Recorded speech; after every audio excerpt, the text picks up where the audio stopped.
Yeah, right, I know. Yeah. But bright. Forgot about that.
Where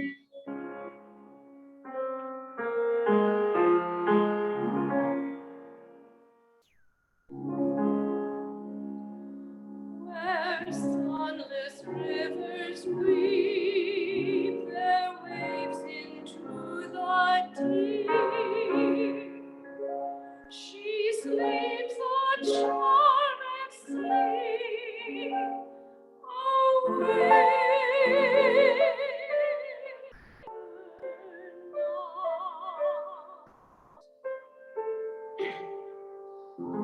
Led by a single star, she came from very far to seek the shadows on.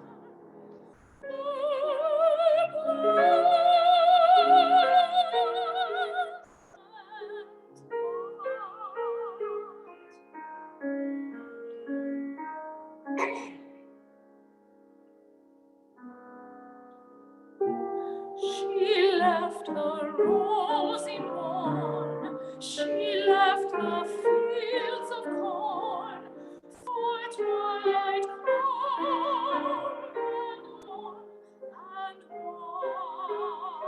water springs. Through sleep as through a veil, she sees the sky unveil, and hears the nightingale that sadly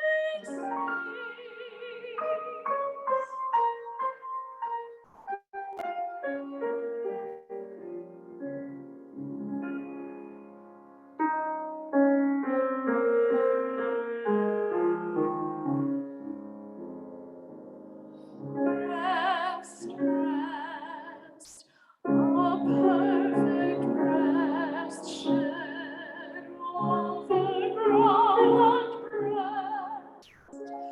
Her face is joyful rest,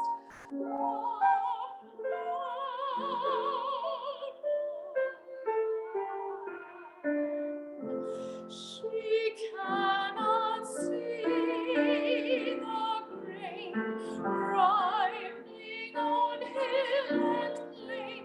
She cannot feel the rain upon her land.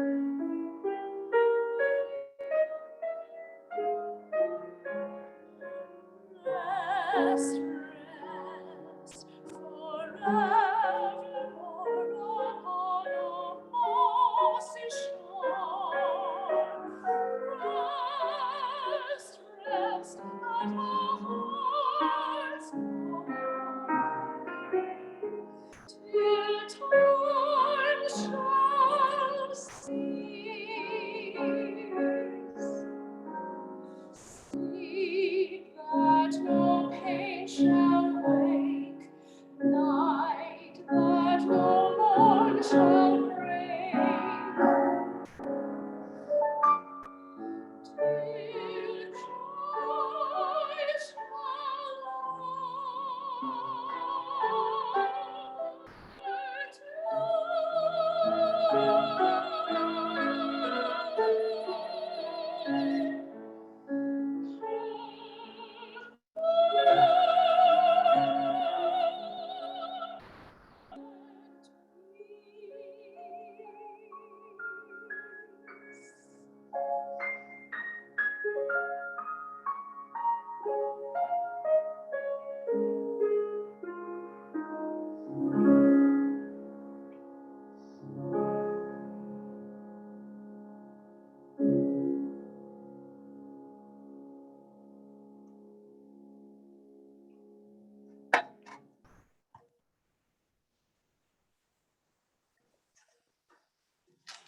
Good morning. My name is Sarah Lenzi, and I am the minister at the Unitarian Society of Ridgewood. Welcome to our Sunday morning service. Our congregation has been meeting for over 100 years as a haven for free thinking and spiritual seeking. Our mission is to grow in our minds and spirits, to work with love for justice, and to transform ourselves and the world. Here, each of us is more than just welcomed. We are loved and embraced for who we are, with all of our longings and fears and hopes and dreams. It is so good to be together this morning. If you are new and would like more information about us or would like to be placed on our email list, please go to our website, uuridgewood.org. That'll also be in the chat for you to see. Or you can email our congregational administrator, Anne, at aperetti@uuridgewood.org, also going in the chat. And one last thing into the chat is a Google form. You can also just fill that out and we will reach out to you. We would also love to see you for our virtual coffee hour after the service. Just stick around and we'll put you into a breakout room to enjoy some conversation. This morning, I want to offer a special welcome to the members of the Unitarian Universalist Congregation of Delaware County who are joining us so that my colleague, Reverend Peter, can get a well-deserved break. I have actually very fond memories of your congregation. I preached there a handful of times while I was a student in Philadelphia. And then we also have with us fellow UUs from State College, Pennsylvania. So welcome also to you. It's so wonderful to see familiar faces and new ones and to be with you today. Welcome all to our Sunday service. Now please take a deep breath and settle yourself into your space and listen. The sound that rings out is a call to community, to support and joy and risk and love. Hear in this sound a welcome home to this gathering that awaits you each week, that sees you and that knows you. This gathering that can heal you and soothe your soul. In this moment, you need only be here with an open mind and a present heart. Breathe and listen.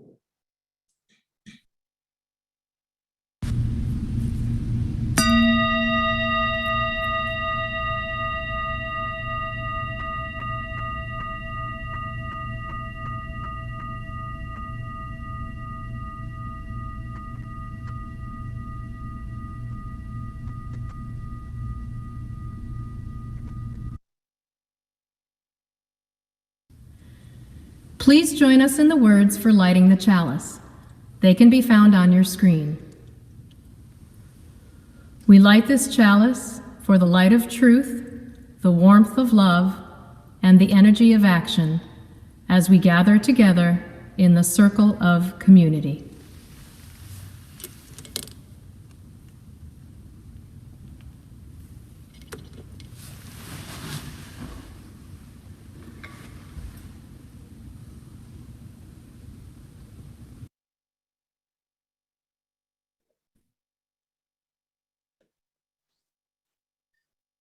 We are still in the heat of summer, days when we take a few steps and begin to sweat, where we know cool water as our lifeblood in ways we forget in the winter.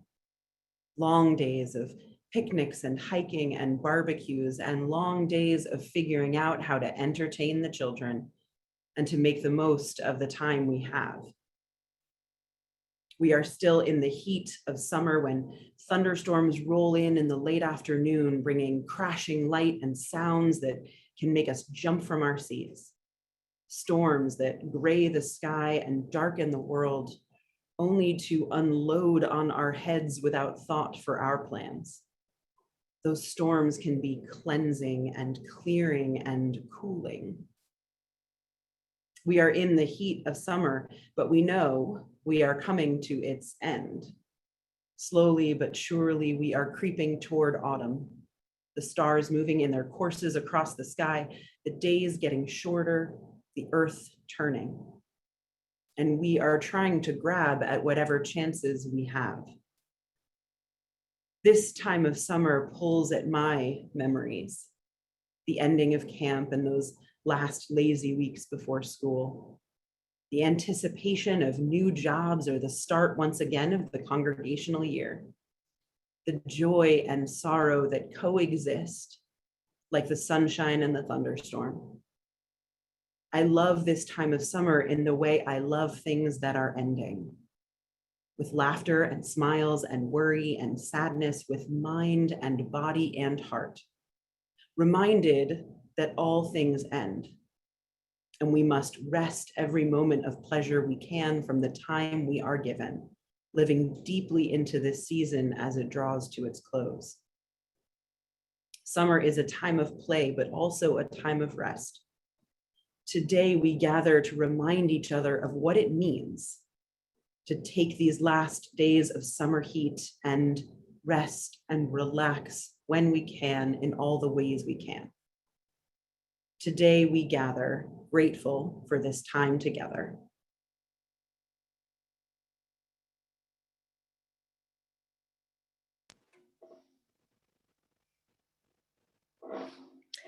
Please join us in singing our hymn, number 128, For All That Is Our Life. For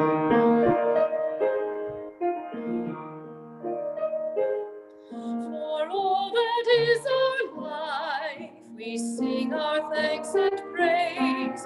For all life is a gift which we are called to use to build the common good and make our own days glad.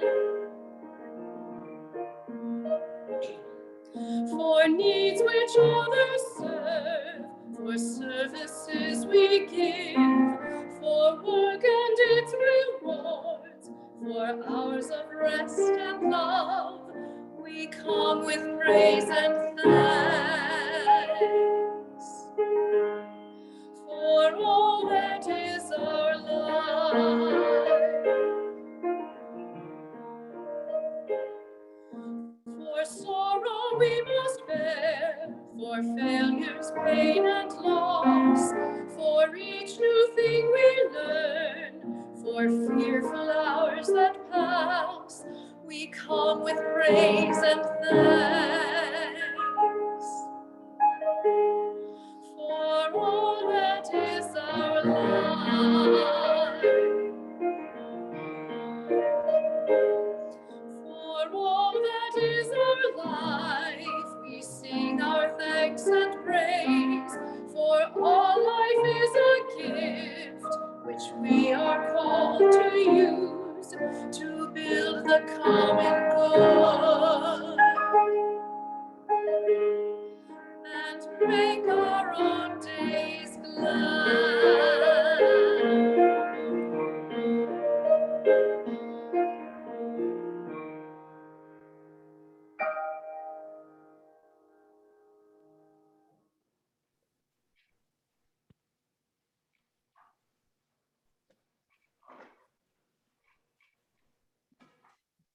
That hymn is one of my favorites, and it reminds us that our lives are filled with all sorts of moments, all sorts of experiences.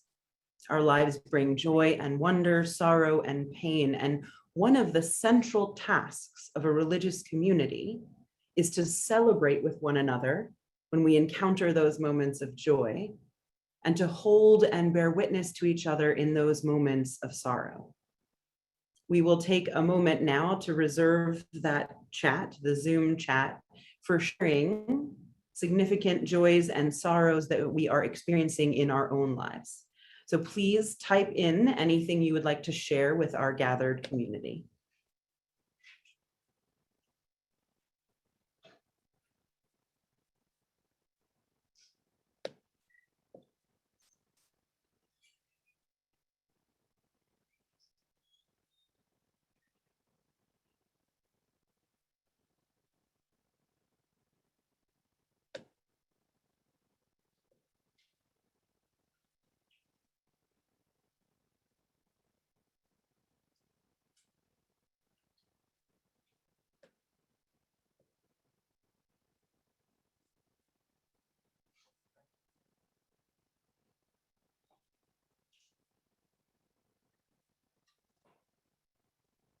This morning, we feel grief at the loss of Helen Lenzi, joy for families gathered in vacation together, gratitude for quiet times by the lake, happiness to have a day of low humidity, grateful to be together and to have time with family,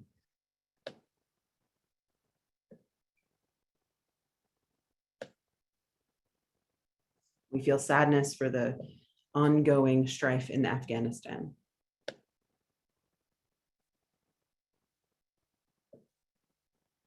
There is sorrow around the rise again of the pandemic, questions and worry about the start of school.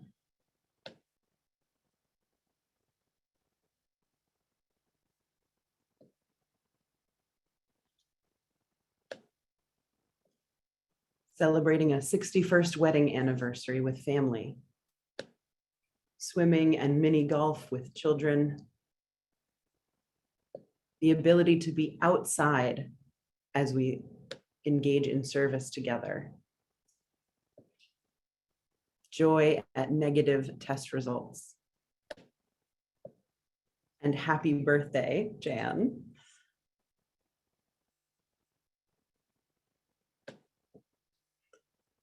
Mindful of the shared joys and sorrows and those that we hold in the silence of our own hearts, we come together in our quiet time for meditation and prayer.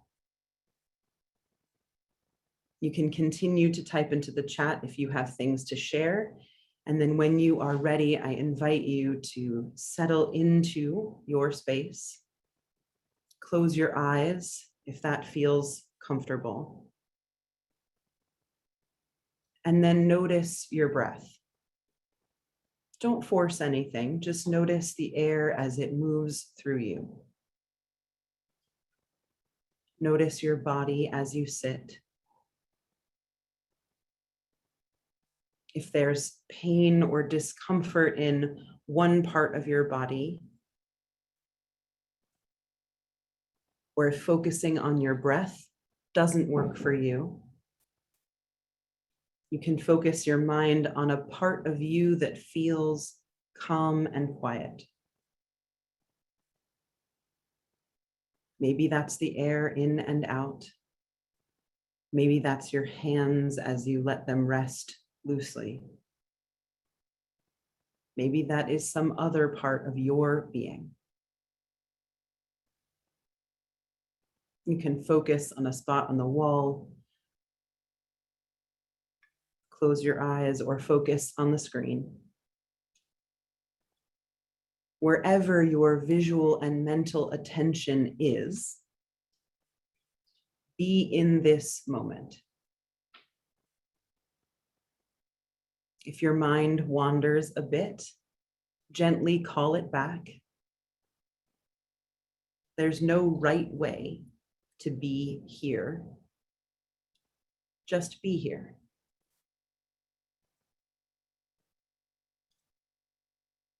I ask only that you allow your body what stillness it can comfortably find. Allow your mind what quiet it can accomplish. Allow your soul to experience this moment as rest. Let us be in the silence together.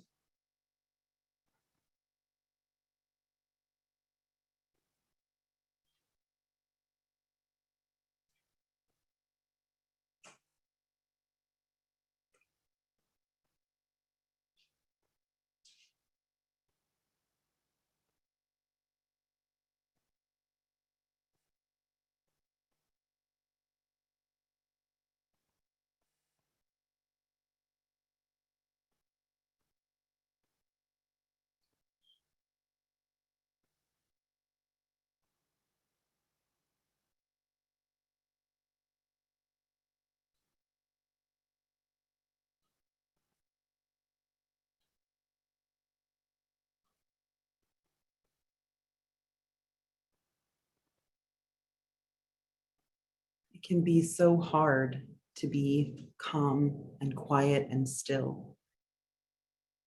Especially with screens, it can be so hard to find that restful place, not only in the world, but in ourselves. But it is vital that we find it, create it, spend time there.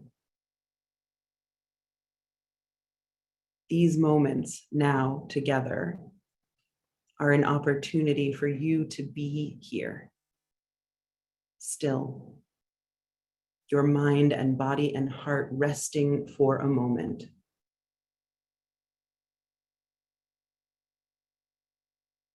May we find days, weeks, moments to cultivate rest and to find renewal. So may it be.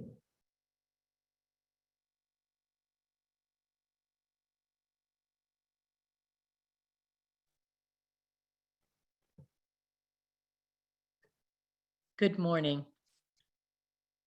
Our reading today is from Rabbi Joshua Heschel's work, The Sabbath, which is a short volume that explores our human relationship to time. Technical civilization is our conquest of space. It is a triumph frequently achieved by sacrificing an essential ingredient of existence, namely time. In technical civilization, we expend time to gain space, to enhance our power in the world of space, is our main objective. Yet to have more does not mean to be more. The power we attain in the world of space terminates abruptly at the borderline of time. But time is the heart of existence. To gain control of the world of space is certainly one of our tasks. The danger begins when, in gaining power in the realm of space, we forfeit all aspirations in the realm of time. There is a realm of time where the goal is not to have, but to be, not to own, but to give, not to control, but to share, not to subdue, but to be in accord. We are all infatuated with the splendor of space, with the grandeur of things of space. Thing is a category that lies heavy on our minds, tyrannizing all our thoughts. Our imagination tends to mold all concepts in its image. In our daily lives, we attend primarily to that which the senses are spelling out for us,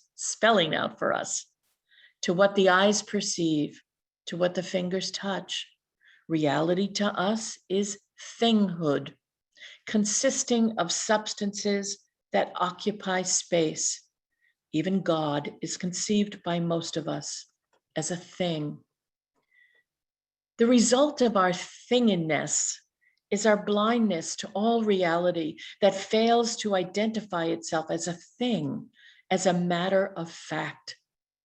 This is obvious in our understanding of time, which, being thingless and insubstantial, appears to us as if it had no reality.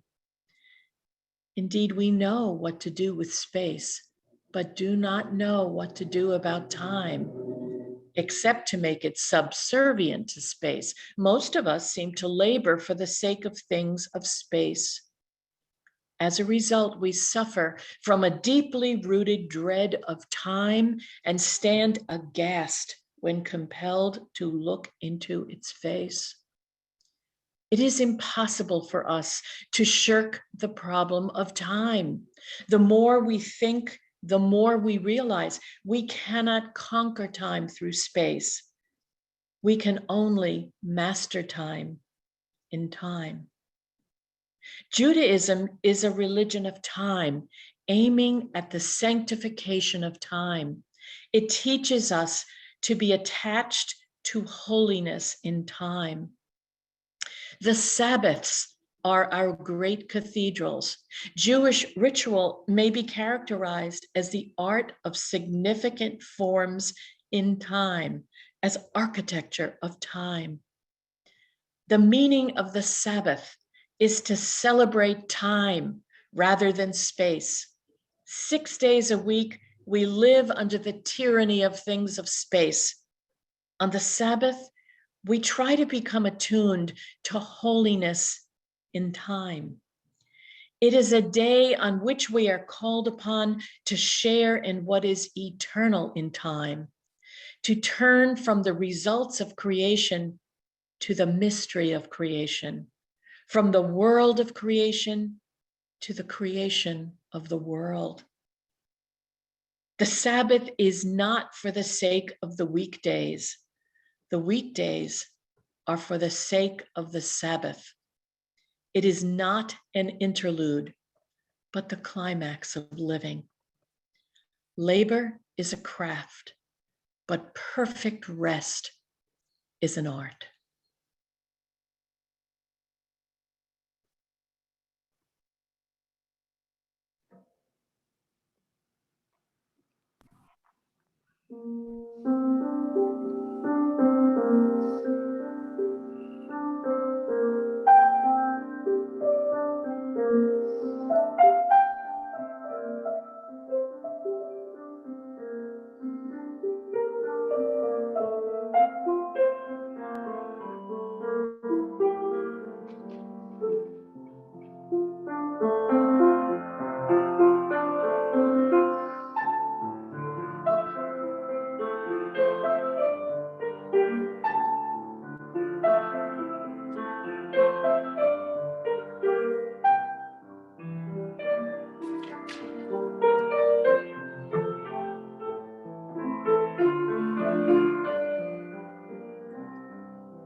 First, let me say how truly lovely it is to be with you all again.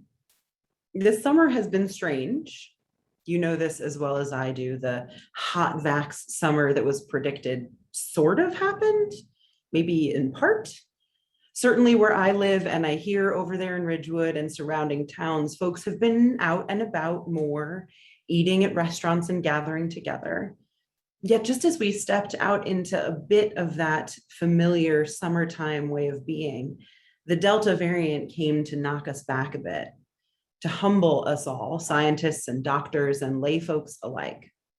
We hailed the arrival of vaccines, and they have made an unbelievable difference in the lives of all of us. Please get vaccinated if you can and you haven't done so. But part of the reality is that we didn't vaccinate enough people fast enough, and we let go of masks, and all of a sudden we find ourselves in the next surge of pandemic life. And it's been hard to face that reality. Last summer, we knew that we were in for more quarantining when the fall arrived. Isolation and distance stretched out before us and between us. This summer, there's been more uncertainty.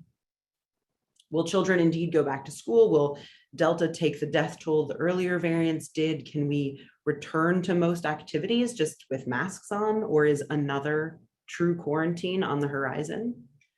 The confusion and changing messages and uncertainty are draining. Many of us are grabbing at fun and summertime joy, and yet underneath, there's that creeping sense of anxiety. As a result, in spite of summer time off, many of us are still exhausted. Unprompted, a friend of mine passed along a piece from Culture Study, which is the Substack newsletter by a woman named Anne Helen Peterson. The piece is titled, "You're Still Exhausted." In it, Peterson, who is a writer with a doctorate in media studies, after describing how she did more this summer than last summer, but still less than a pre-COVID summer, writes, quote, "I'm still tired. At this point, I'm not complaining so much as I am in the throes of a realization that I could spend a year doing pretty much nothing at all, and still, with just a moderate amount of social life, find myself drained. Am I getting old? Yes, but that's not all of it. Am I an introvert who's always needed time on my own to recharge? Absolutely. My mom has referred to my need for some Annie time since I was 5 years old. Am I socially awkward? Clearly, this is part of why I'm a writer. But I think the real problem is that life is still exhausting because the pandemic was and remains exhausting in so many invisible ways. And we still haven't given ourselves space to even begin to recover. Instead, we're just softly boiling over, emptying and evaporating whatever stores of energy and patience and grace remain. Now, I don't know if that passage resonates with you, but it certainly did with me. I'm so grateful for the time that I had away in study leave and vacation. It was good, helpful, healthy time with my family and friends, but it wasn't quite restful in the way of summers past. It didn't quite bring the renewal and rejuvenation that I was hoping for. And I'm not alone. I posted in one of my online colleague groups about this, and the response from UU ministers was overwhelming. In spite of time away, virtually no one felt as rested as they know they are capable of being. One responded, pointing me toward a piece by Jenny Smith, a pastor who blogs on a variety of subjects. In early July, Smith wrote, quote, "I'm hearing this refrain in every corner of my pastor world. Pastors are tired on a soul level. It's tempting to think we can solve it with a few days off, but we know we can't. The oppressive thing about capitalism and consumerism and white supremacy culture, for that matter, is our utter inability to listen to our need to rest." Smith goes on to catalog what she terms the marathon of the pandemic, closing the doors of our gathering spaces, learning new technology, managing frustrations, grief over the massive death toll, sadness over lost time and experiences, change in so many of the ways that we work, and much more. Smith speaks to the heart of what was so exhausting about 2020 and the first months of 2021. She captured in this blog post what so many of my colleagues shared with me about their own fatigue. And here's the important part. Pastors are not alone in feeling that exhaustion that just won't be sated, especially as it combines with that creeping anxiety brought by the end of the summer. Pastors are not alone. Everyone is feeling it. Anne Helen Peterson describes it as not an unease, not a fear, but a real lingering fatigue, like second-day soreness after a hard workout that you just can't shake. And she says we're feeling this because for the vast majority of people, she writes, the pandemic year plus was not rest. It was not quiet. For families, it did not provide opportunity for solitude or contemplation. It was unsatisfying sameness, she says. So familiar, we forgot to try and even name it. But it was isolated, extended, slow motion trauma. And now, as Jenny Smith notes, in spite of that exhaustion that we haven't managed to overcome, and in spite of that soul weariness, we now have to go ahead and run a second marathon because the pandemic hasn't ended as we hoped it would. Looming before us is another season of uncertainty, constant adaptation, and relentlessness. Both Peterson and Smith are recognizing that all of us who've lived through the last 18 months are tired, worn out, wanting something more, something else, some different way of living. Both of them are recognizing what in part is described in Amelia and Emily Nagoski's book, Burnout, The Secret to Unlocking the Stress Cycle. We're going to play a very short clip for you of the Nagoski twins talking about their work with Brene Brown on her podcast, Unlocking Us. So just give a listen.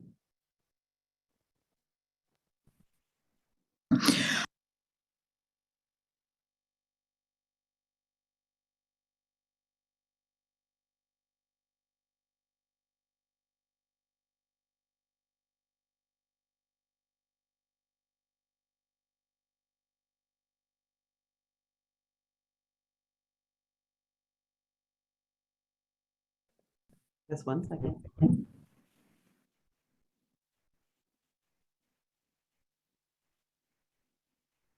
Oh, hell yes. Because not only let's start with Herbert Freudenberger. Okay, so Herbert Freudenberger, 1975, gave us a definition of burnout. Tell us about the three components. So the three components of burnout are emotional exhaustion, decreased sense of accomplishment, and depersonalization. Depersonalization. I'm just going to lay this out here that I'm a COVID long hauler and the brain fog is real. So sometimes I'm staring at things and I don't remember what I was doing.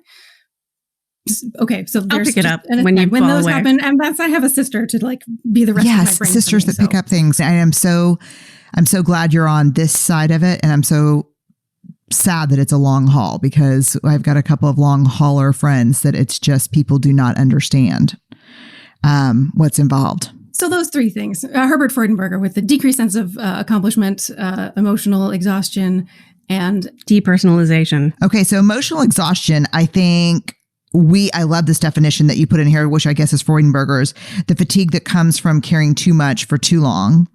depersonalization, the depletion of empathy, caring, and compassion, and then decreased sense of accomplishment, the unconquerable sense of futility, feeling that nothing you do makes any difference. Yeah, and in particular for women, it's the emotional exhaustion. Okay, so that's the thing that killed me. So burnout super high across everyone. I would imagine now in the time of COVID that burnout is at an all. Do we have any data that's telling us what's going on with burnout right now? Not to my knowledge specifically. Most of the research on burnout, it began about professional burnout and it stayed about professional burnout for a really long time. The ICD-10's definition is about professional burnout. It's only in the last 5 years or so that work on parental burnout has begun, though you can imagine exactly how this shows up for parents and caregivers of all kinds. And we know for sure from journalistic reporting that's been done that women are being laden with the lion's share of the adapting that has to be done when people are working from home, when people lose work, when schooling has to happen at home. Whose job is all that stuff? It's even in the countries where it is the most fair, and that includes the United States, it's still massively increasing women's workload and not men's. So we've got the unpaid second shift and the unpaid third and fourth shift now. Exactly. And COVID for sure, like a pandemic and all the other that's going on in the world are chronic stressors. And there's a lot of new kind of writing about compassion fatigue because people who aren't sick are always worried about the people around them getting sick. And it's a perfect storm for burnout.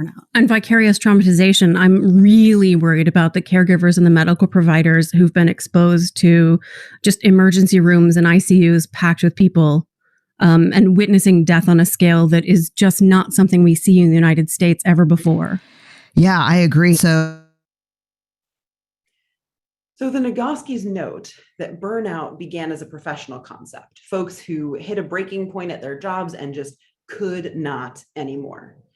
But they also note that over the last decade or so, researchers have begun to understand that burnout can come for parents, caregivers, anyone really who experiences those three markers they pull from the work of Herbert Freudenberger. And I'm going to repeat those markers, and I'd love for you to listen carefully and think about which of these, if any, apply to you. Emotional exhaustion, the fatigue that comes from caring too much for too long. Depersonalization, the depletion of empathy, caring, and compassion.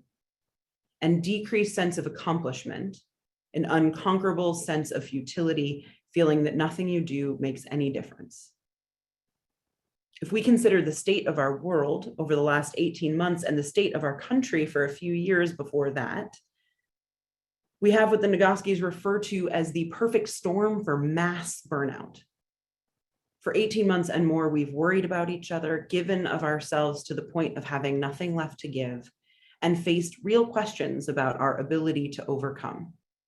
Questions that continue as we read the report from the Intergovernmental Panel on Climate Change. Perhaps not right this moment, sitting here together, but I suspect each of us has felt at least one of those symptoms of burnout in recent months. And so whatever we want to call it, burnout, fatigue, overwhelm, being overburdened, it's very real. And I think that Smith is right when she says that in part it exists because many of us don't really quite know how to rest. We've created a notion of self-care, and we often chastise each other about not doing enough of it or doing it well enough. The Nagoski's work, which everyone should read, declares that the culture around self-care has really just become one more sort of product consumerist thing, one more goal, one more should in our world of shoulds. And that in fact, what we've done wrong, the Nagoskis say, is to act as if we can manage our emotions and feelings and stress by managing the world around us, rather than by feeling our emotions and allowing others to feel theirs. So what they say is our culture asks us, and we ask each other, to fix the situations in which the feelings arose, and then to act as if that fixing resolves everything. If we remove the stressor or the circumstance or the hardship, then we squash down the emotions and feelings of stress. But that doesn't actually resolve the feelings. The Nagoskis argue that feelings are like a tunnel. It's the analogy they use. You can't just bust out halfway through because you've changed the external force that directed you into the tunnel. There's no way to get out but to go through. We have to feel, name, and process the actual things we are feeling. And we aren't so good at that in our culture. We prefer to focus on goals, objects, things over which we have control or an illusion of control. We prefer to shift the reality around us and deny the feelings brought about by that reality.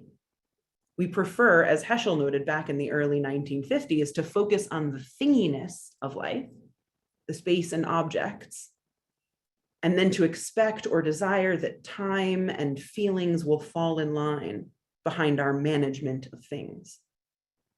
But our emotions and time will not be controlled by our willful command of space and circumstance. Instead, we have to face our emotions and we must face the reality of time. We find it so hard. We want timelines for grief and sorrow and even for celebration. Just get over it, move past it, that's done now. Hot vac summer will make everything all right, somehow erasing the past year of pain and worry and sorrow. Of course, we also now know the pandemic isn't over and there are still external forces pressing on us. And that's actually the truth embedded in Heschel's work. While the pandemic is a perfect storm and has perhaps widened the spread of burnout and fatigue, the truth is that there will always be forces that can direct us into the tunnels of emotion and stress. And the cultural tendencies that make it hard for us to move through the tunnel are nothing new. Our inability to give full breath to our emotions and to face time and the eternal and the finite is long-standing. Jenny Smith says it is in part because our world doesn't know how to stop.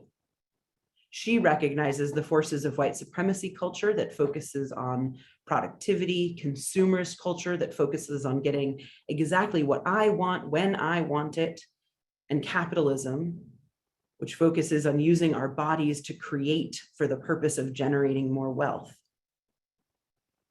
It's not the first time I've said it, and it won't be the last. There are elements of our American culture that are killing us all.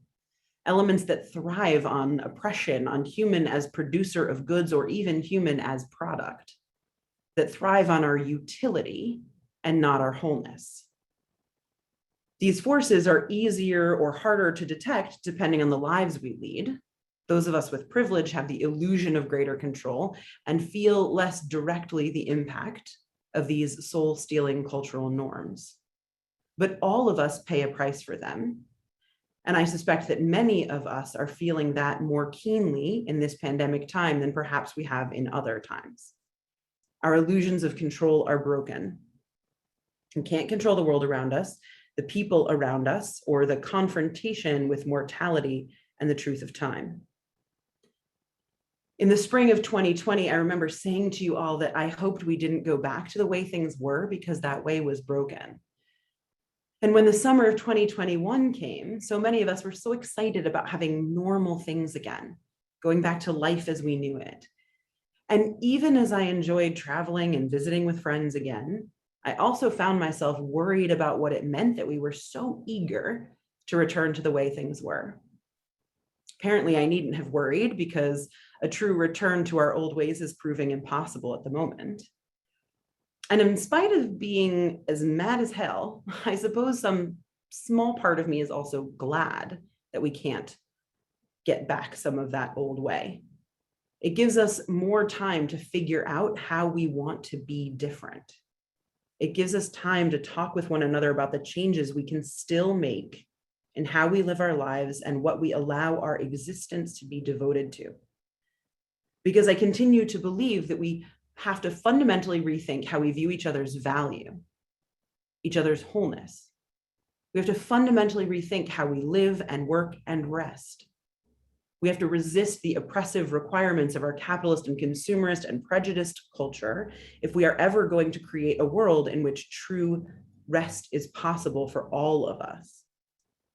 It's a tall ask, the reshaping of American culture to one oriented less around productivity and more around personhood, less around money and more around care, less around space and more around time. We're not likely to accomplish that quickly. And in fact, longing for it to come about fast may well induce that decreased sense of accomplishment that's part of burnout. But there are things we can do, steps we can take in order to bring ourselves and our world into better alignment with our values, and ways that we can begin to demand space for our wholeness and humanity. Every one of our sources from today helps to encourage us in that alignment. There is hope. Peterson recommends that we all acknowledge that rest is not something we want or desire, but that it is a basic need and a right. And if we can do that, if we can recognize that it's a requirement for all of us, regardless of our place in the world or our work or status or family or anything else, if we can recognize that rest is a fundamental need, then we can move to advocating for a world and culture and workplaces that enable rest. And then it's incumbent on us to actually take the rest that's offered. Smith shares some thoughts about what those cultural and workplace changes might look like. She suggests that we start saying yes to joyful ideas and no to things that feel burdensome, that we offer each other permission to walk instead of run, that we hold healthy boundaries with one another, even as we offer each other the grace of permission to fail, to say no, to take a break. And the Nagoskis remind us that we have to actually deal with the stress, even if we don't want to, not wish it away by dealing with the stressor, and not paper over it with mani-pedis and a glass of wine. We have to confront the feelings, let our bodies move through them. And more than that, we have to give each other the room and the care to do this. We have to stop asking each other to just figure it out, telling each other to just be done or stop talking about that. We have to be present to each other, care for each other, acknowledge each other's pain and burnout and exhaustion. And then there's Heschel, whose wisdom pulls from the ages and reminds us that even though there will always be reason to have big feelings and exhaustion and stress, we have ways to make life better. Heschel asks his reader to understand what has been understood in Jewish ritual for millennia, the value of a day focused on time instead of space, the value of moments set aside with intention and care, moments set aside for the whole person, mind, body, spirit, heart, for the whole person to rest, to be still, to be given and to offer care. He writes, the Sabbath is not dedicated exclusively to spiritual goals. It's a day of the soul as well as of the body. Comfort and pleasure are an integral part of the Sabbath observance. You may recall that the Sabbath occurs on the seventh day in Jewish tradition to mark the seventh day of creation. And the ancient rabbis said that the seventh day was also a day of creation, but on that day, Menuha was created. Heschel quotes them as saying that after the 6 days of creation, what did the universe still lack? Menuha. Came the Sabbath, came Menuha, and the universe was complete. Heschel tells us that that word is typically translated as rest, but it means more than that. It means also solace, calm, peace, serenity. We all need more Menuha. And it will come not from raging against the world around us, not from willing our control over space, not from denying our feelings, not from marching forward without rest or relaxation. It will come from intentionally, carefully, collectively, walking slowly through the tunnel of feelings, each at our own pace. It will come from napping, taking longer lunches, rejecting the sense of immediacy bred by our technology. It will come from slowing down, from consciously setting aside time, maybe once a week, as with the Sabbath, maybe a smaller time each day, but consciously setting aside time to just be and be focused on our relationship with ourselves, with others, with time. My challenge to us all for the remainder of the summer, aware that yes, there is work to be done and the world to be managed, is to undertake our work with more grace and more spaciousness, and to approach the world with less control and more observation. And more than anything, the challenge is to rest with deep intention and with care. May we have the strength to resist the temptations of our cultural norms and instead to embrace serenity, calm, and the deep truths of our living in time. So may it be.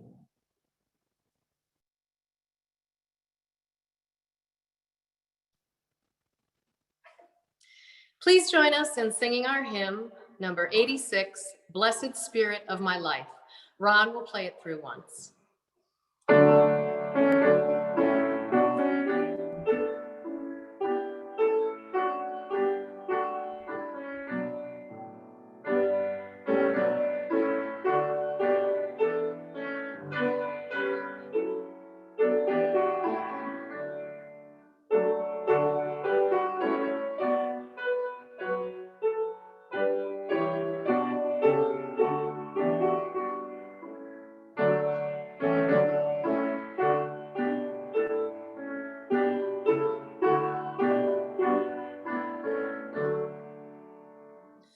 Blessed Spirit of my life, give me strength through stress and strife. Help me live with dignity. Let me know serenity. Fill me with affection. Clear my mind of fear and confusion. When my thoughts flow restlessly, let peace find a home in thee. Spirit of great mystery, hear the still small voice in me. Help me live my wordless creed, as I comfort those in need. Fill me with compassion, be the source of my illusion. When life is done for me, let love be my legacy.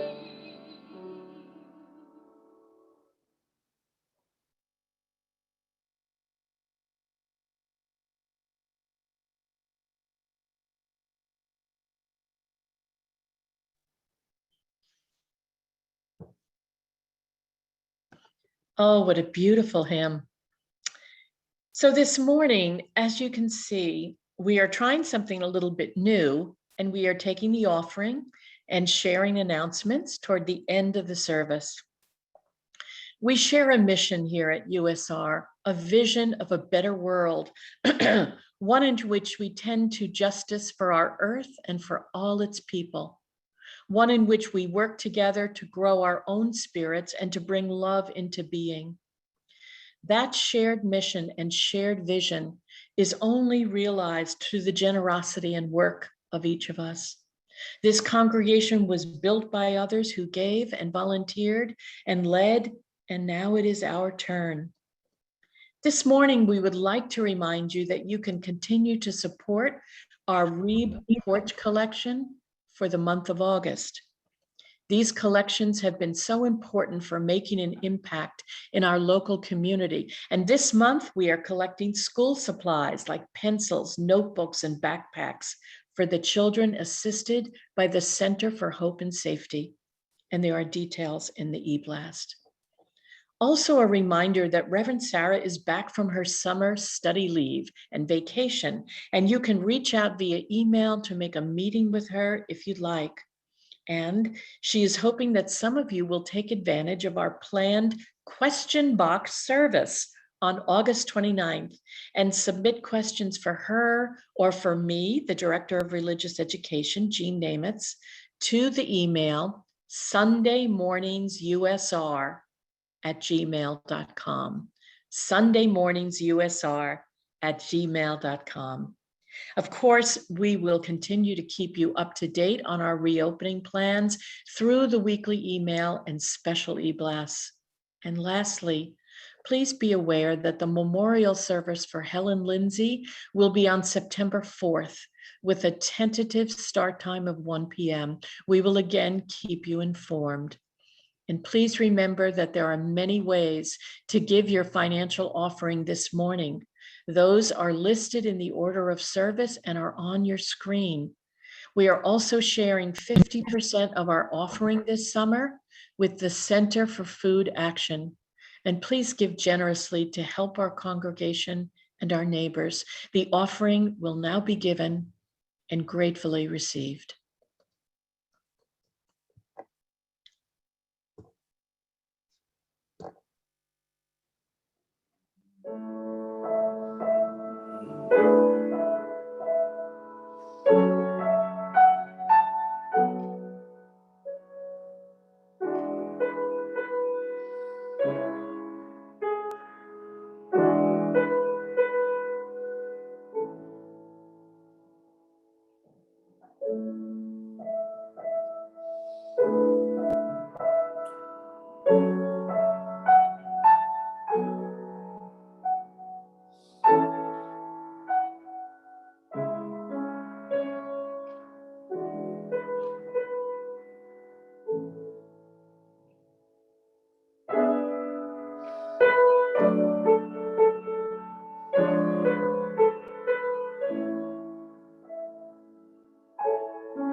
Beautiful.